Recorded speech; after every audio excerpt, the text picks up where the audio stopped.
Ladies and gentlemen, welcome to Daily Bread. We had a bit of a choppy week this week, and we finally got the real pullback that we were kind of looking for. You know, we were on the edge, riding up high, up top for a while, and I think we traded up there. It was 18 days. This was the 19th day. I'm recording this on Thursday evening, so I'll try to get this up tomorrow for Friday.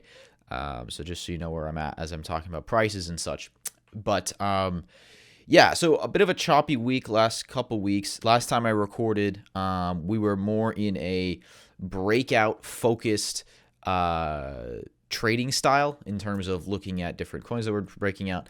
And that continued for a couple days afterwards. And then pretty much since last weekend, it switched over to much more range bound. A lot of the coins that were breaking out stopped breaking out, like the Optimisms, the DYDXs, Injectives, all of those. A couple still do breakouts, but for the most part, the buy high, sell higher kind of stopped being the correct strategy. And so that was one of the things I wanted to talk about today, which is constantly adapting your trading style and being able to quickly recognize when the market shifts. And so I'm going to get into that a little bit and tell you a little how I'm changing my trading style. I'm still going to get back into the buy high, sell higher with the momentum on breakouts. It's just that we need to kind of go through a little bit first. You know, we've got, I'll get into, the upcoming week and how I'm going to trade it. But we'll get back to that once we can clear through, either we have a nice pullback or we can clear through the chop zone that we've been in, right? We kind of need to do one of those two things before we can get back into purely just riding momentum. So that's what I want to talk about. And then on top of that, I just wanted to talk about some coins on my radar, some narrative shifts that I've been seeing going on, which ones are still hot, which ones are not, which ones I think will come back and are just on a cool down, etc., and more. So I wanted to start off by talking a little bit about the macro overview, since that's kind of what is really clouding us right now a little bit and not letting us, in terms of crypto, escape versus equities. And it's just that I think there's a combination of things here, because the interesting thing is, right, so we had the FOMC meeting last week, and that was all good, and we obviously saw the market react very positively to that. And then this week it was Tuesday, Powell had another, it wasn't like a meeting or anything, it was just an interview with a guy from Carlisle. I think he works for, is it Bloomberg or whoever? Anyways, he does this interview series, and he had Powell on.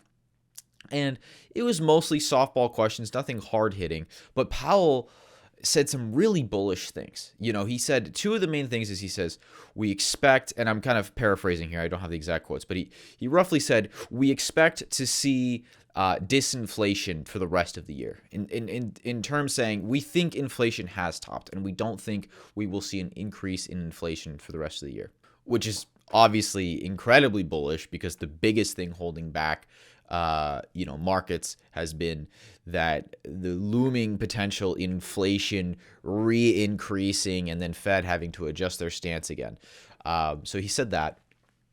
And then on top of that, one thing he said that was very interesting is he said the interviewer asked him essentially a question about what he thought about how the markets reacted to the FOMC meeting. And he said, I thought the markets acted appropriately, which is very, very clear that he's saying, yeah, markets went up when I said that we're probably going to start reducing rates by the end of this year or early next year, and that we don't think inflation's going to come back. And he said, that's good, because we know that Powell has no fear of shutting down markets. We saw him do this multiple times last year, where he came out and basically said, without directly saying it, he says, you guys should be selling. He says, we are going to push this market down, whether you like it or not. We're going to pull the liquidity. We're going to basically kind of force us into a mini recession in order to get inflation down. I mean, he said that last year, and obviously the markets reacted very negatively to that, and he did it on purpose, right? So we know that he's not afraid to essentially tell the markets, hey, you're not doing what I want you to do. So for him to come out now and say the opposite, which is, yeah, they reacted appropriately. Obviously, he's not going to say, you guys should be buying, right? But that's about as close as you're going to get. So that was the really interesting thing. But despite that, we saw this rally on Tuesday, and then that was it. It basically we failed the breakout, not even just on crypto, right? Bitcoin got up, ETH got up. They were both looking like they were going to break out, and they rejected. But also in equities, Nasdaq and S&P put in local tops, at least for now, and the last couple of days have been downwards. So, it's interesting to me because I'll be frank. I thought after that happened, oh, okay, this is the time to break out. Like I really did, and we didn't, which is unfortunate. So I had to cut a bunch of positions because we had just a bunch of failed breakouts, and that sucks. So the buy high, sell higher didn't work this week, unfortunately. And that's part of risk management too. Like obviously,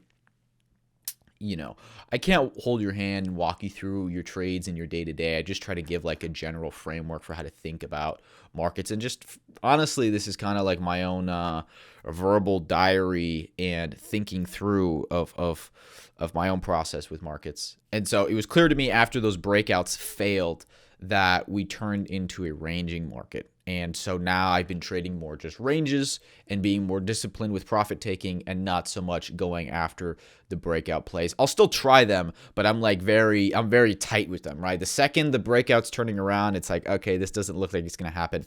I'm out. I'm not going to ride that thing back down.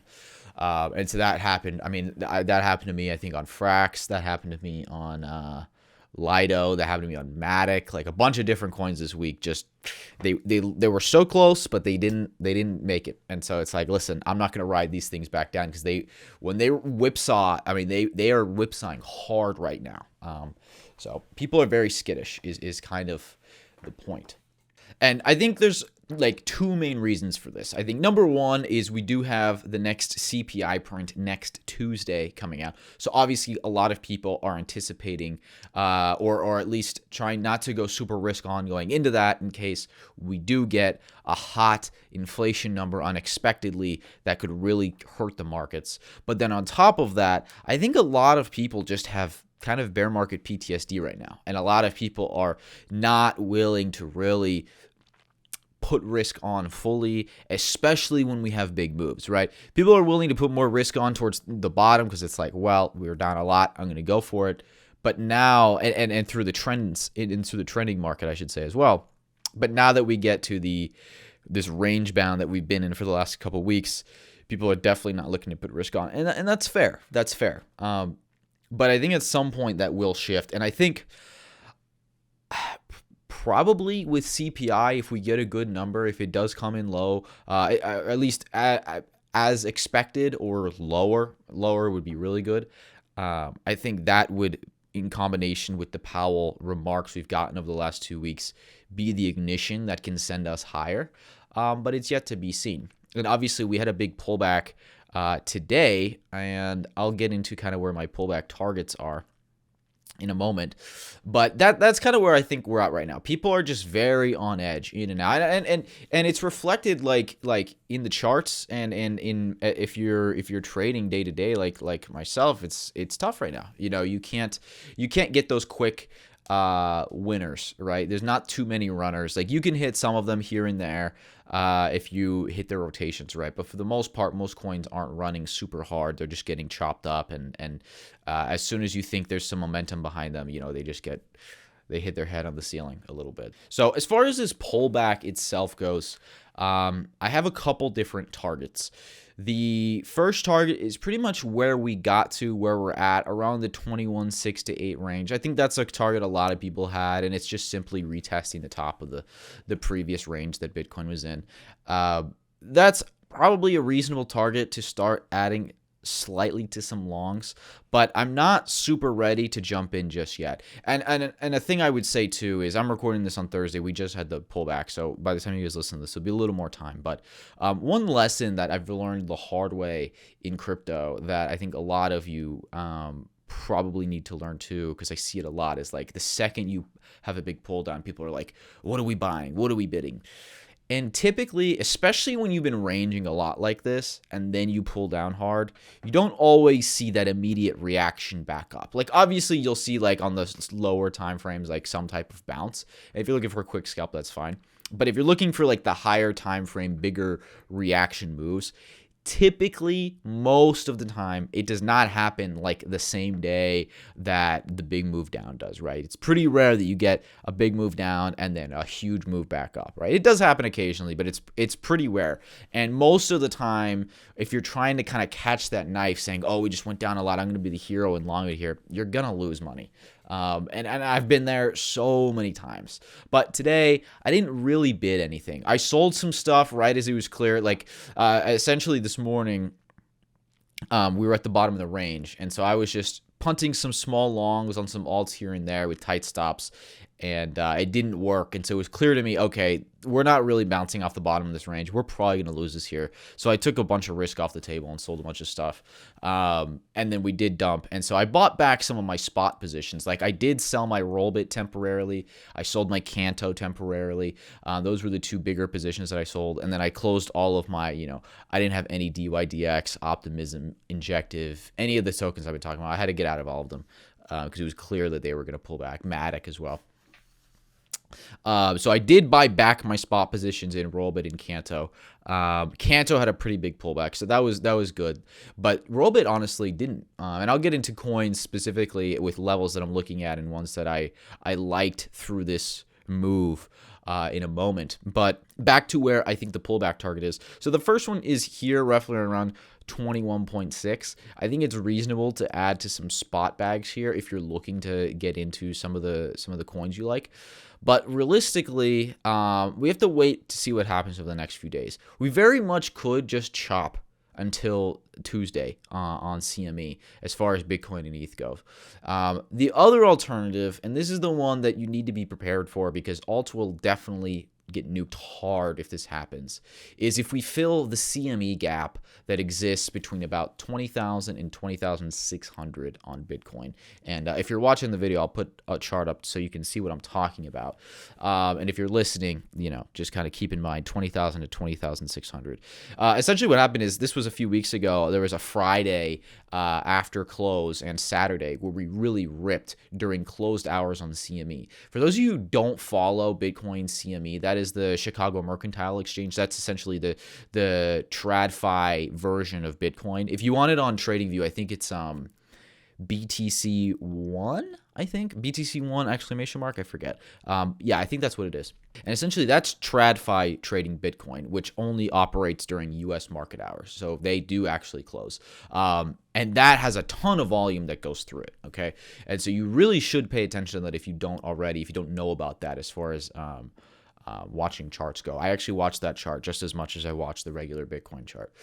And so the thing is that there's a big gap. Okay, it gapped open because over the weekend, a few weeks ago, we essentially went from like 19 to like 21K, and there's a big gap there, and typically these gaps get filled. If you look historically, you look at where all these gaps are on the history of the CME Bitcoin chart. It's very rare that we don't go back and fill gaps, both on the long and short side. And so in this case, we had a gap to the upside, and we never really went back there, and then we started chopping at the top, and now we're getting back closer to it. And I think you just have to be, I'm not saying we're 100% going to go there because we don't 100% of the time fill these gaps, but it more than often happens that we do. And so I just think you have to be prepared for that to happen. And so the way I'm kind of looking at this pullback right now is one of two things. We either reclaim the range clearly. We essentially have to reclaim like 22,600 on BTC roughly, or we go back down into that like low 20 range. Those are the only two places that I'm really looking to bid right now heavily. I'll add small spot bags and maybe do some small swing trades here and there, but that's the only spot where I'm really looking to like put size in. We either have to reclaim above or pull back below. I don't want to be bidding heavy in this kind of no man's land that we're at right here. To me, the risk reward just isn't there. Now, that doesn't mean that you won't have specific alts that might have their own separate play. But as far as like anything that doesn't have a very specific catalyst or a very specific reason to move, I wouldn't go heavy in it until we get to those areas, one of those two areas on Bitcoin. So that's kind of how I'm looking at it right now. And so the important thing is, if you are going to continue trading over the next few days going into CPI and potentially afterwards, I mean, I don't know. I think we could see a shift if CPI does come in low. I think we'll probably see some type of like bullish move upwards. Obviously, I would highly doubt that doesn't happen. But it's going to be probably pretty choppy until then. And so the recommendation is just be very disciplined with your trades. One thing that I've been doing that has had more success instead of just playing the breakouts for the last few days is just, a lot of these coins have very clearly defined ranges right now that they've been trading in. So just trade the ranges and be disciplined about taking your profits when you get to your target on the range, right? So if you're buying the range low and it gets to a range high, just be disciplined. You might think, oh, it's going to break out, it's ripping, but you probably should be at least taking half of your position off at that range high. And that's kind of the strategy I've been doing is if I don't think it's going to break out, then I'll just take the whole thing at the top of the range. If I do think it has a chance to break out, like I did this with Matic and Dusk, actually, both this week, where I bought the bottom of the ranges, they went to the top, and then I thought they were going to break out. I thought they had a pretty good chance because they looked very strong, but I was disciplined and I took half of my position off at the range high. And then once the breakout fails and then it comes back down into the range, don't try to be the hero and see if it keeps going or add back in or any crap like that. Just take your money and get out. Because you can always get back in. Like, that's a thing that it sounds so dumb and so simple, but just remember, like, when you're getting out of coins to protect your downside, especially when you're locking in profits, because, man, it sucks to round trip. I've round tripped a lot of trades this last week, and I need to reduce that, and so that's why I started doing this instead. You can always just get back in. You don't have to like feel bad about like, oh, if I cut this here, then what if it turns around on me? It's like, it's okay. You can always get back in, and there's always another trade to be had. I mean, coins are moving all over the place right now. So if you miss one, who cares? There will be another one, okay? Just lock in your profits. That's like the most important thing. Just lock in your profits when you're in a range choppy environment, because it's just you're gonna be wrong more than you're right in terms of anticipating which coins are going to break out in this type of environment. And so it's better to just be disciplined and take at least some of the money off the table when you hit certain targets, rather than trying to just play the hero of like, oh, I got this sick entry, it's gonna blast off, man. Because yeah, it's cool, it feels really good when that happens, but in all reality, that doesn't happen that often. And you know what happens much more often? The ability to take profit on very clean range trades, okay? And that's like how you can make consistent profits all the time. You don't always have to be the hero. There are times to be the hero. There are times to like ride the momentum, and we had that for the first few weeks of the year. But we're not in that right now. And I think until we can get past CPI on Tuesday and see what the reaction is after that, we're not going to be in this pure momentum-driven environment again, at least for the next few days. So those are my trading thoughts for the current moment. Let's talk about the regulation FUD, or whatever you want to call it, that came out today or the last few days. You had multiple things. You had Kraken getting pursued by the SEC and essentially agreeing to shut down all of their staking products, and the SEC threatening Coinbase with similar action. One thing that's interesting about this, at first it came out that they're looking to ban staking in the US for US customers. That does not appear to be the case. If you read what the reports actually said, is they essentially want companies who offer custodial staking, right, like a Coinbase or a Kraken or any type of exchange, to meet certain requirements and essentially be licensed operators in the United States. It's no different than kind of how a bank, if they want to accept deposits from customers, they need a banking license, right? Well, they want these centralized exchanges and whoever, if they want to have custody of people's funds, they want them to essentially have a staking license, so to call it. So staking is not banned in the US. They're just adding extra regulations. Now, the other thing that you have to realize, if you kind of dig into what they were saying a little bit, it actually looks more like they're trying to crack down on the essentially fake staking. Because obviously, okay, so staking, staking has been totally co-opted in as this term and completely misused, right? Staking originally comes from proof of stake, which was an alternative security framework for securing a blockchain to proof of work, right? It's a different consensus mechanism, right? And that's what staking comes from. Well, obviously, in the last couple of years, we've had people use the word staking when it wasn't really staking in terms of like staking with a validator and validating transactions. It was staking of like locking your tokens for some type of yield. That's what staking really became. It just became this type of way to put your tokens in mechanism that gives you yield back. And they are trying to crack down on this because we've had, frankly, a lot of blow-ups in the last year from people who said use the term staking that wasn't really staking. The biggest example is obviously Anchor with Terra, Luna, and all that crap, where they were offering 20% yields that were completely unsustainable and it collapsed. And then you have all these Celsius and all these other, I don't need to give you all the examples. You get my point, right? And so the Kraken situation is interesting because Kraken was kind of offering both staking yields and this other type of yield that I'm talking about, right? The staking of like you stake your ETH with a validator or some type of liquid staking derivative, right? And you get a certain yield return paid back from the network, okay? Not from like random money somewhere, right? It's the network is paying you. This is kind of the distinction that has been lost completely in the last year or two. And so really it seems like regulators are much more focused on cracking down on unsustainable yields rather than, especially if it's offered by some type of central entity, rather than like actual network staking like in Ethereum or any of these other networks that offer staking for security and consensus purposes. And so that's like the main thing they're focused on. So is that big of a deal? To me, not really. I mean, frankly, that was kind of expected that it was going to happen after the Terra Luna, collapse. And especially, I've talked about this before on the podcast. I think anybody that is a centralized entity that's custodying assets, I think that they should have to operate under, normal financial standards, just like any bank or financial institution would.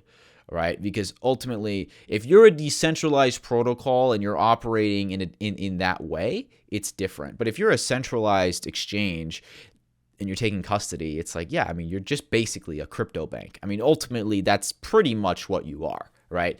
And so you should have to meet these standards or else you can get an FTX type situation, And one of the only things that frankly saved FTX US, at least temporarily. I know it kind of got messy afterwards, but when did FTX US withdrawals stop? I think it was 2 weeks after FTX.com, or at least you had a decent amount of time to get your money out of FTX US, but after FTX.com had already been insolvent.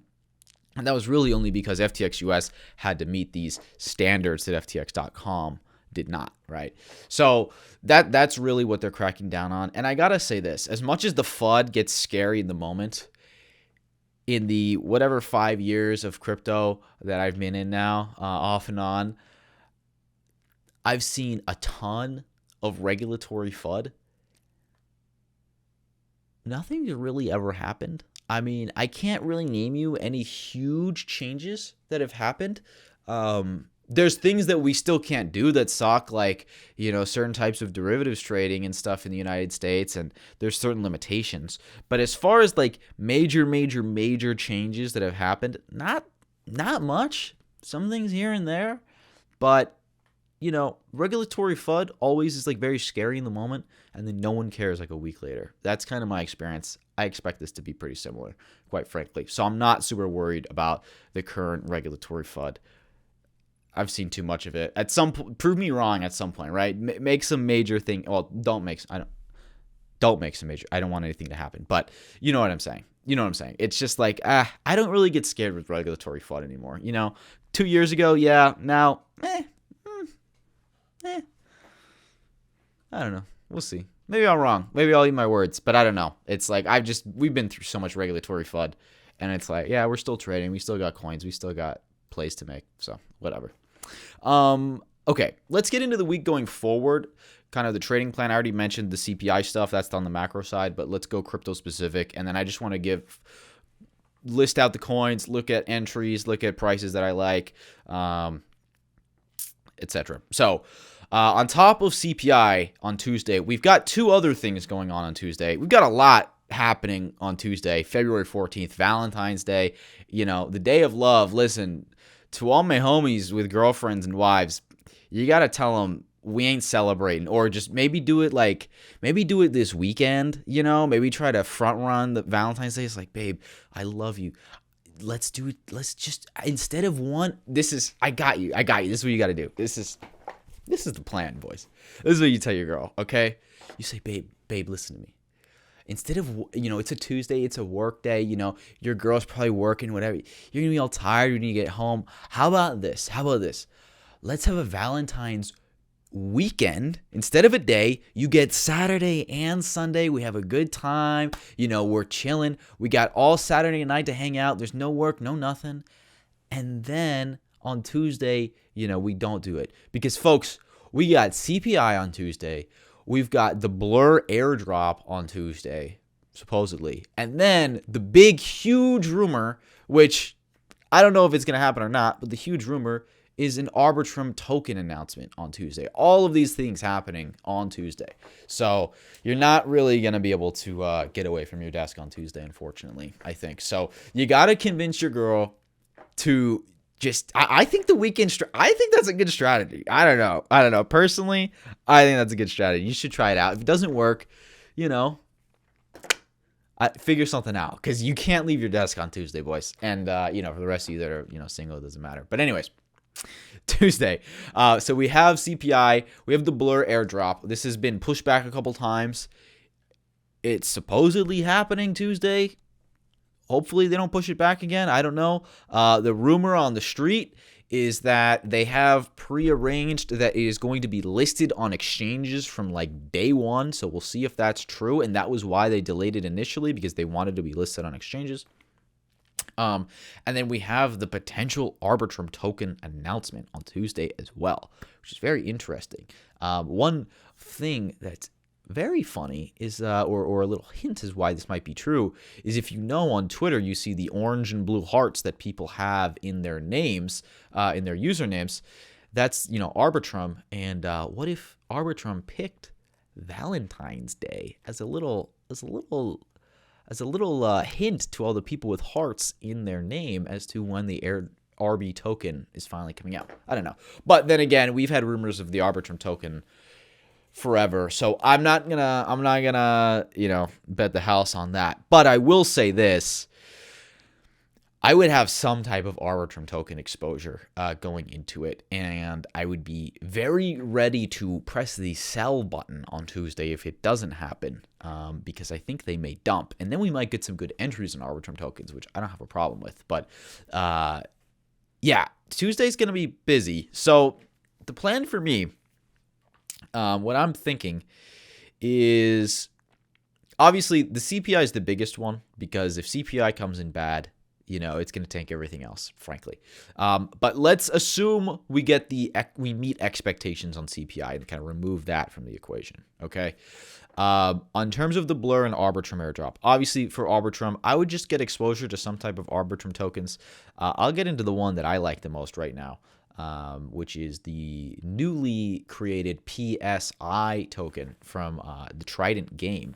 I'm sure a lot of you have seen that on Twitter, but if you haven't, I'll get into it. But the Blur airdrop's interesting. I think we've already seen, Looks and X2Y2 moving this week based on the Blur airdrop move. I think the ape chart looks pretty good. I was in an ape long up until a day or two, yesterday. But then obviously when the market started going against me, I had to get out of that. But I still think ape is a decent play for this. I would get some type of NFT token exposure. So you can choose which one you like. Looks, X2Y2, I always get that one wrong. X2Y2 or Ape. I would try to get some type of exposure to those because I think they will move up going into the Blur airdrop. And then, yeah, we'll see how NFT tokens and metaverse-related tokens do after that. Sand had their announcement with the Saudis out of nowhere. It was like 50 million that some Saudi group is investing into Sand, which is okay. So a lot of weird stuff happening in like the NFT metaverse, but I would just be paying very close attention. If you see any of those tokens moving, those are like the momentum buy high, sell higher plays. Those things rip when they move. So I would pay very close attention to those for the next few days going into Tuesday. All right, let's move on to other coins. So today, one of the things I always do, and I tweeted this out, whenever we have big pullbacks, and I recommend you make this like a habit because it's really, really good for informing you on which tokens have a lot of strength and have bidders behind them. Whenever you have a big pullback, always go see what is either up on the day. If you occasionally get something that's up on the day, like we saw Lido was up while everything was down, or things that are not down that much. So say alts across the board are down like 10 to 15% like we saw today in many cases, and then you have one that's only down like 1 or 2%. That was like a Matic and a Frax. And so always look at what coins are strong and what coins are weak in times like this, because it can give you indications of what you might want to short if we keep going down, or what you might want to long if we go for a bounce. So anyways, Frax, Lido, and Matic were the strongest of the day. Lido was the strongest by far. Frax was second, and then Matic was remaining strong and then kind of fell off a little at the end, but it's still holding up pretty well relative to the rest of the market. And so obviously Frax and Lido have something in common in that they are liquid staking derivative. Well, Frax is many things, but one of the things they're offering is liquid staking derivatives. And Lido is obviously all liquid staking derivatives. These had a nice rally because of the Kraken and Coinbase news. Obviously, Coinbase is potentially one of the biggest players, or was anticipated to potentially be one of the biggest players in the liquid staking game, and now they may be out of it depending on how things settle with the SEC, and Kraken is out of it. And so a lot of that market share is anticipated to probably move over to Lido or maybe FXS, Frax, I should say. So that's very interesting to me. I think that all of the liquid staking derivatives are going to continue to pump into Shanghai as we get closer. The only thing I'll say, though, is a lot of these are very hard to trade. And I'm saying this as someone who has been trading them. Lido, I had a lot of success on the run up, but it's been super choppy. I mean, look at that Lido chart. Anybody, if you've tried trading Lido, you know what I'm talking about. This thing has been brutal. So I think I'm done trying to trade Lido. I am just going to buy spot bags at any type of decent level that we get on pullbacks and just hold it, because I think this thing's going to keep running. Probably same goes for Frax. Frax has been trading a little cleaner. I may still try to trade Frax a little bit, but with very low leverage, and maybe just trade spot even. I don't know. We'll have to see how it goes. But with those, I would recommend just buying and holding for the next few weeks to a month, seeing how they go if you're looking to get exposure to that narrative. Okay, so let's get into coins, and I'm just going to give you levels, and I'll probably put charts on the screen if you're watching. If you're listening, maybe come back to this part, just, write down or go to the YouTube video. But anyways, I'm going to go coin by coin, all the coins I'm watching and that I like still, and the levels on them. So first, DYDX. I talked a lot about DYDX in the last couple of weeks. I still really like DYDX. I think around 250 is a great spot to start adding in to a DYDX long here. We had a huge move up and then a nice move back down to the top of the previous breakout range. That's a very common trend that you're going to see with a lot of these coins. They had huge breakouts and they never really came back and retested the breakout. And now it looks like they are. And so I think longing the retest is going to be a successful trade over the next week or so. So DYDX around 250-ish I think is a reasonable entry to start adding. If it goes a little lower, I would add lower. Invalidation probably around 230-ish. If we lose that, maybe stay away for a little bit. But I think we'll remain strong. But the 240, 250 range is a good spot to add into.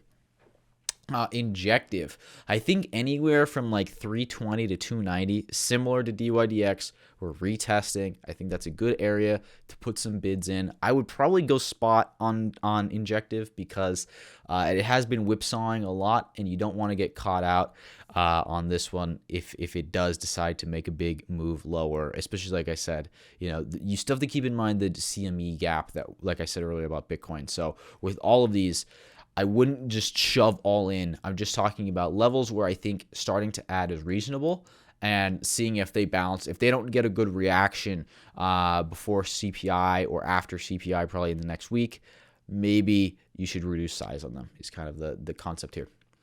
Kanto, I think anywhere in the 45 to like 60 cent range. I know that's kind of a big range, but I think sub 60 cent and especially sub 50 cent is a great entry. I think Kanto is still going to keep rocking and rolling on its way to $1 and maybe higher. So we'll take these opportunities to add on dips. Rollbit was incredibly strong today. It barely moved. It was actually about to break out to new highs yesterday. And then, of course, it got smashed back down, unfortunately, because of Bitcoin. But it didn't really get pushed down too hard, especially considered that it's kind of like an illiquid, smaller coin. So anything like sub 35 cents, especially sub 30, or I'm sorry, not 30, sub 3 cents. Sorry. Sub 3 cents is really, really good on Rollbit if we get it. But I liked how, it really showed me that people are diamond handing Rollbit, and the people who own it do not want to sell it. So that tells me that I should definitely not sell either. Hook is another one that I talked about. Hook, we got the run that I wanted to. We got to $4. I did take a significant amount of profit at $4 because I thought we would probably reject there, and we did. But now we're back at like 280 or so at the time I record this. I think the $2.60 to $3 range is a good spot on Hook to start adding back in. I may probably add back in what I sold here. I'm still holding a bag from like 210 or so, but I'll probably add back in at these levels. Gonna again probably wait a day or so. I'm not gonna rush in to buy the bottom, but Hook is another one that I still like to make a move towards $5-6+ Dusk is another one. This one fits the ZK narrative a little bit that a lot of people have been kind of interested in. I think the 14 to 15 cent range on Dusk is very good. Again, with this one, it kind of whipsaws quite a bit. So probably don't go max leverage on Dusk. Leave yourself room to add more lower if you need to. But I like the 14 to 15 cent range. And then Matic. I think anything under like 125 is probably a decent spot. The one like 18 to 25 range is pretty good on Matic. It also fits with the ZK narrative, and it's just had a lot of strength. People are bidding this thing. They're not letting it go down. It's got a lot of narratives behind it. I like Matic. I think as soon as conditions clear up, we are going to make that march towards $2 on Matic. So those are all the ones that I'm either playing or looking to potentially play that I like, and those are kind of the levels I'm looking at. And then some flyers. I've got A-Star, ASTR. This is a Polkadot chain. Before you kind of turn off, it's one of the biggest chains in Japan, or it is the biggest chain in Japan in terms of usage.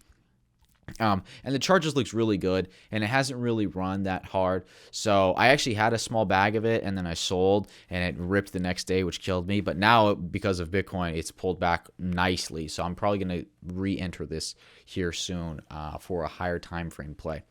And then we've got PSI, which is the new Trident game that launched on Arbitrum. A lot of the people who were in the Magic run on Arbitrum, which basically like 10x'd in the last like 2 months, are now rotating funds over to PSI. This thing was a monster. It launched at $1.43 and went to like $8 within the first couple days. It's had a nice pullback now, though. It's still very small. It's like it peaked out at like 15 mil market cap, I think, and now it's only at like 10, 8-ish. I forget exactly at the moment I'm recording, but I've been in that since like 250 or something, and I added a little bit higher in the threes. I'll probably continue to add to that. They also have NFTs. There's only 3,000 supply. I picked up a little bit of that too, just as extra exposure.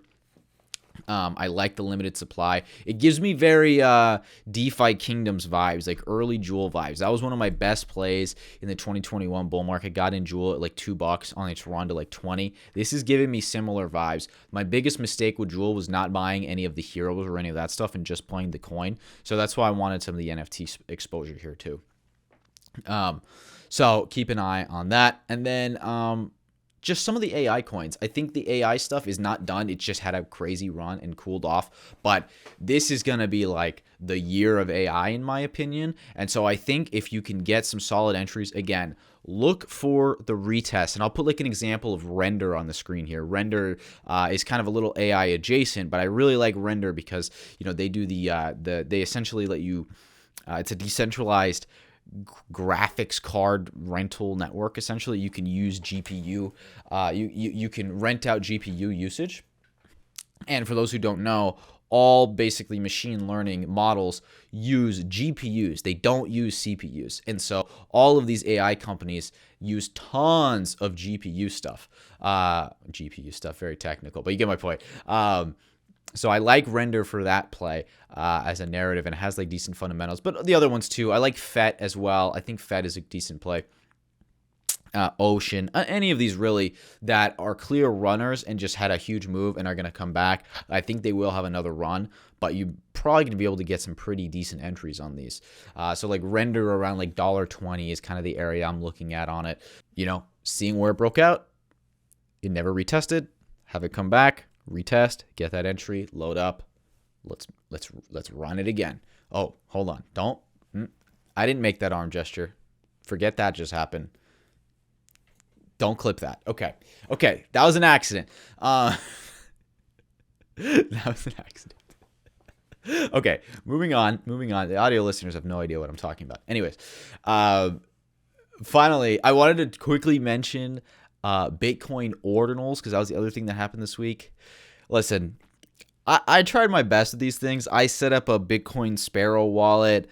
I was in all these Discord servers trying to negotiate OTC deals. For those of you, let me step back for 1 second. If you don't know what ordinals are, they're essentially Bitcoin NFTs.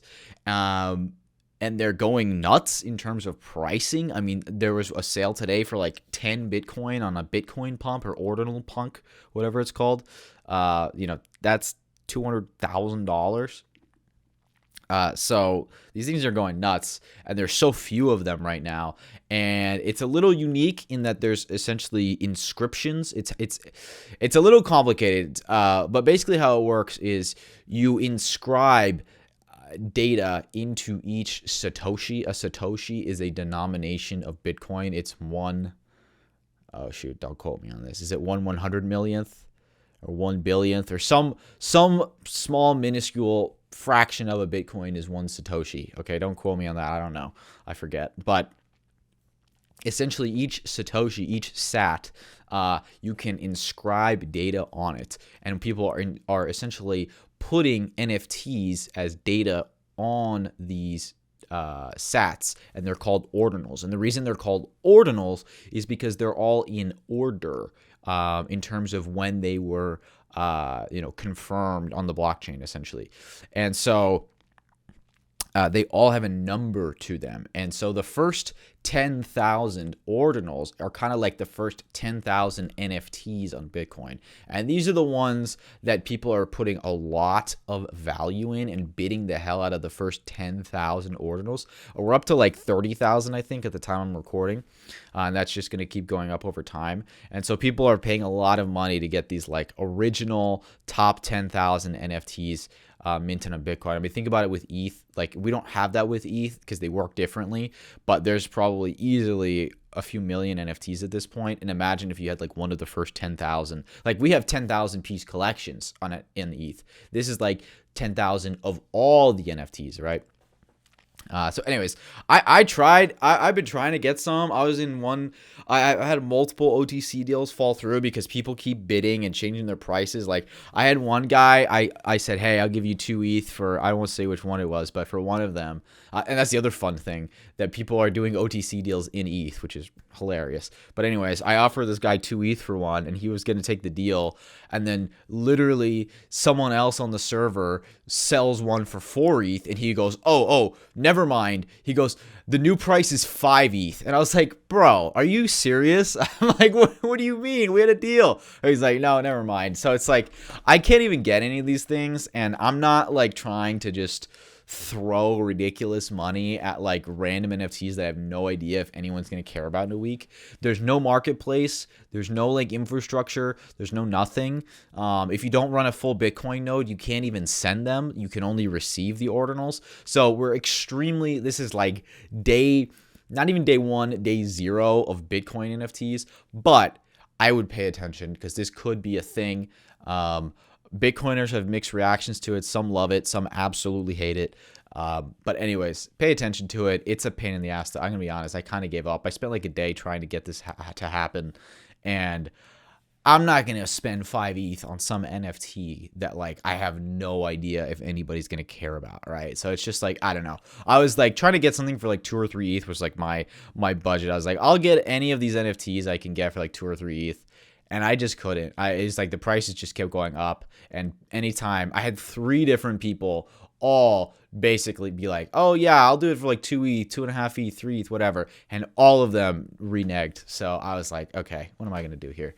So anyways, I might try again. I'm hoping if we get a nuke in the market, maybe these people will get scared and want to dump their ordinals. So that's my plan with that. But yeah, I don't know. Kind of a pain in the ass. But when the marketplaces launch and it gets a lot easier to use, this will definitely be at least some type of market. I don't know how huge it will be.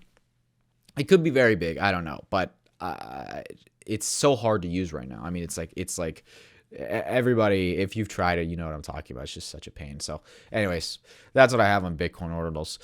But anyways, that's it for today, guys. Thanks so much for listening. As always, be sure to subscribe, follow me on Twitter, leave me a rate. There's ratings on Spotify now, by the way. Someone told me this. I didn't even know. So if you listen on Spotify, rate me on Spotify. Come on, show me some love. Anyways, like the video, subscribe, share it with one person. If you enjoy these podcasts and you get some value, share it with one person or tweet it or something. Share it in some way, because that, we got to get some organic growth going here. I want to grow the channel. I want to do more videos. Guys, it's really hard to do more videos. I really try, but it's because the market changes so much and it's hard to get these videos out timely. Maybe I was thinking about streaming. What do you guys think about streaming? I never do live streams. I could do live streams.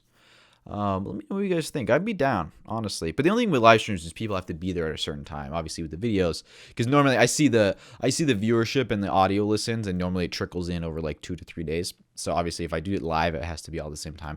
But I could just go live, 2-3 times a week and just give my thoughts on the market at a given point. So let me know in the comments or whatever if you want me to live stream. So anyways, thanks for watching, guys. I will see you next time.